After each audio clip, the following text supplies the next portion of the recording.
ګرانو کتونکو نورو ویډیوګانو لپاره لاندې سره بټن باندې کلیک وکړئ، یعنی زما چینل در سره سبسکرایب کړئ او ورسره په ګنګړي باندې هم کلیک وکړئ ترڅو د نوي ویډیوګانو خبرتیا تاسو ته په اسانۍ سره درشي. الحمد لله رب العالمين والصلاة والسلام على سيد المرسلين محمد وآله وصحبه أجمعين. عن أنس رضي الله عنه عن النبي صلى الله عليه وسلم قال: لا يؤمن أحدكم حتى يحب لأخيه ما يحب لنفسه. رواه البخاري. انس رضی الله تعالی عنہ څخه روایت دی، هغه فرمایي، هغه د نبی کریم صلی الله علیه وسلم نه روایت کوي چې نبی کریم صلی الله علیه وسلم فرمایل: لا یؤمن مؤمن نشي کېدی احدکم ستاسو نه یو کس حتی تر دې پورې یحب چې دی خوښ کړي ښه وګڼي لاخیه خپل مسلمان ورور ته ما هغه څه یحب چې خوښوي لنفسه خپل ځان لره. رواه بخاري. ورونو د نبی کریم صلی الله علیه وسلم د اقوالونه یو صفت دا دی، نبی علیه السلام وایي چې اوتیتو جوامع الکلم، ما ته الله رب العزت جامع کلمې جامع الفاظ را نصیب کړي دي. نبی علیه السلام کلمات د نبی علیه السلام احادیث من حیث الالفاظ ډیر مختصری، خو من حیث المعنی ډیر لوی مفاهیم پکې موجود وي. تاسو ګورئ د نبی علیه السلام حدیث بلا مبالغه که یو انسان که په یو منطقه او په یو ځای په یوه کوټه په یو مرکز په یو کور په یو کلي په یو وطن په یو ولسوالۍ کې صرف او صرف په دغه حدیث باندې عمل وشي، صرف او صرف په دغه حدیث باندې، په نورو حدیثو نه، صرف او صرف دغه یو حدیث یو قوم او یو قبیله یا یو کورنۍ راواخلي چې په دې به سل په سلو کې عمل کوو، نو بلا مبالغه کلونه به تیر شي، ناممکنه ده چې جنگ او جدل د چا ترمنځ راشي، ناممکنه ده چې خفګان دې راشي. دومره یو عظیم حدیث دی. نبی علیه السلام فرمایي چې ستاسو نه تر هغه وخته پورې څوک مؤمن نشي کېدلی تر څو پورې چې د خپل ورور دپاره هغه څه خوښ نه کړي کوم چې دی د ځان دپاره خوښوي. دا حدیث کار سړی د ځان دپاره داسې نصب العین وګرځوي. کله هم چې غصه ورځي په مجلس کې یو ملګری سپکوي، د سپکولو نه مخکې اول دا فکر وکوي که زه د دغه ملګري په ځای باندې وم زه ځان ته د سپکه خوښوم او که نه خوښوم. که دا حدیث باندې عمل وکړي خوله چوپ، جدل بیا راځي نه راځي. که د دې حدیث خیال ونه ساتي یو کس سپک کړي، هغه هم انسان د عزت نفس لري، که یوه ورته کوي هغه درته دوه کوي، نو خامخا جنګ جوړیږي. هذا القیاس ورونو د چا وهل دې غواړې، کله هم چې څوک وهل وغواړې دا حدیث مخې ته راوړی چې زه آیا غواړم چې ما څوک ووهي؟ نه غواړم، بس نو بل ته یې باید خوښ نه کړم. خدای ناخواسته یو ځوان دی بد نیت ولري د چا خور ته د چا مور ته، څوک یې نه ویني، د یو سوري نه ورګوري، د یو کړکۍ نه ورګوري، نو یو سړی په دغه حالت کې دا وایي چې آیا زه دا غواړم چې د ما خور ته څوک وګوري، زما مور ته څوک وګوري، د ځان سره فیصله وکوي چې نه زه دا نه غواړم، چې نه غواړم بل ملګري ته یې باید خوښ نه کړم. نو فلهذا ورونو که د قتل مسله ده، که د بدکارۍ مسله ده، که د دوکې مسله ده، دا چې یو سړی چاته فریب ورکوي،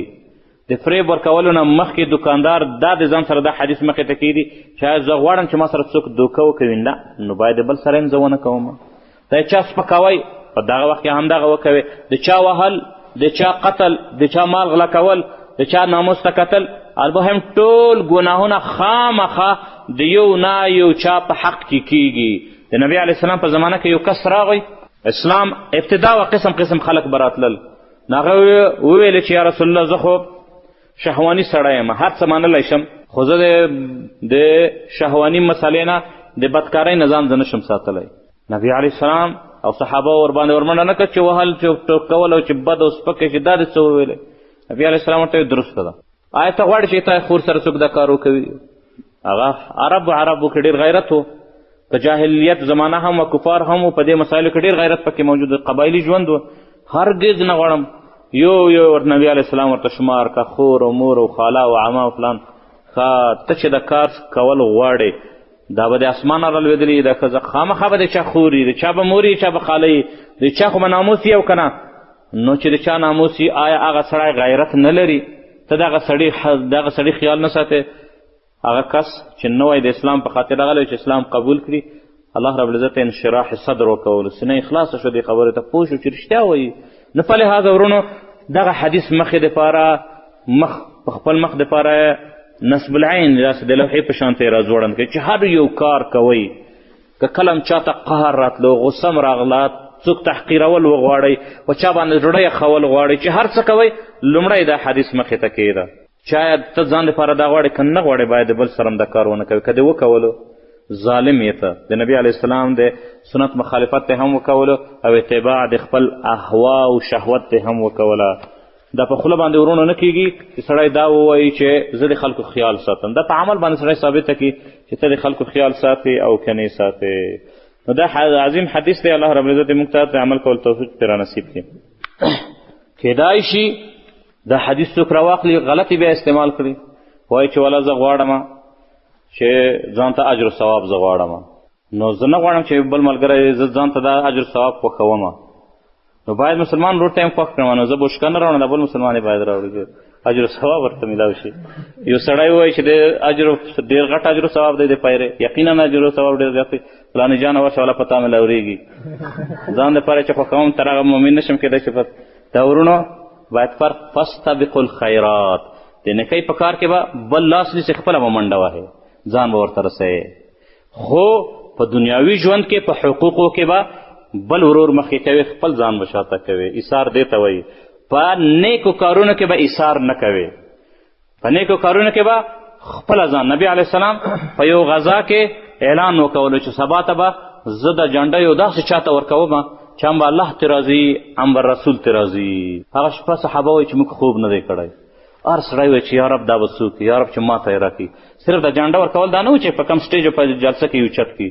جنډه چې به چاته ورکول کېده د ټولو نه زیات خطرناکترین منطقې ته به هغه کس لو جنډه به یې لاس کې نیولې وه او په مخ به دا یې روان بل جنډه چې پار ځای کې پروت هم نشي کولی جنډه د خلک ویني خلک جنډه ولي نو یوه طرف ته دومره خطر راوه خو بل طرف کې فضیلت و نو فضیلت چا هم دا نه عمر هم دا نه چې یاره علي ته ورځه توکل په خدای تا سره مې مینه ډېره ده یا به نه هر سړی وایي چې یا رب دا به څوک دعاګانې کوي سار ته ټول دی چې چا ته یې دا ورکوي نو فاستبقوا الخیرات په خیراتونو کې یعنې په نیک کار کې په نیک کار کې څه وکوئ خیرات طرف ته منډې وه خیرات د خیر جمع ده د خیر جمع ده د نیکۍ طرف ته منډې ووهیه چې چېرته هم د نیکۍ کار وي بل مه ورته پرېږده ځان خو کم کارونه چې په دنیاوي کارونه وي حقوق وي د تا د زړه کارونه وي په هغه کارونو کې باید انسان بل مسلمان ته ترجیح ورکړي خپل ځان تا شاته کړي دا فرق باید محسوس کړی په دې فرق باندې باید ځان پوه کړی په دنیاوي امورو کې ته د خیمې ته راځې نه وایي خیمه درته مقرر شي چې دې خیمې ته ورشئ او مخکې نه چورت وي چې ځان زر رسوه چې بهترین ځای ونیسئ او رامنډه کې څپلۍ سره چې څوک لاس ور نه وي لره نه بستر ور وغورځوي نه په هغه کې پاته شه چې هغه بهترین ځای دی ملګري ته ورکړه ورور ته دې ورکړه دلته راشه نه دلته به ته کښېنې خامخا به ته کښېنې د ټولو نه کمزوری ځای ته واخله خو چې کله پیره شي د سخت وخت پیره وړی زه یې کومه سخت ځای ته عملیات زه ځمه که بل هر څو ملګري دی وایي نه زه ځمه ته د خپل زړه نه دا خبره وکوه نصیب یادار چا دی انما الاعمال بالنیات کېدای شي تا ته هم الله پرې اجر درکړي او هغه ته هم دا نه چې د اخروي کارونو ته نور ور مخکې کوې په دنیوي کارو کې د ټولو نه مخکې منډه ته کوې ویؤثرون علی انفسهم ولو کان بهم خصاصه دا د صحابه کرامو صفت به و چې په خپل ځان باندې به هر څو سختي وه خپل ځان به په دنیوي امورو کې نور ور مخکې کول خو په اخروي امورو کې وفي ذلک فلیتنافس المتنافسون تاسو وګورئ تنافس کېدای شي والله اعلم دا حدیث به دلته راشي او که نه چې تنافس مه کوئ تنافس مه کوئ او قرآن وایي وفي ذلک فلیتنافس المتنافسون د دې څه معنی یعنې تنافس په دنیا کې مه کوئ خو چې د آخرت بس ساله شي وفي ذلک فلیتنافس المتنافسون دا هغه شی دی چې انسان پکې باید تنافس وکړي یو د بل نه سبقت وړلو کوشش باید وکوي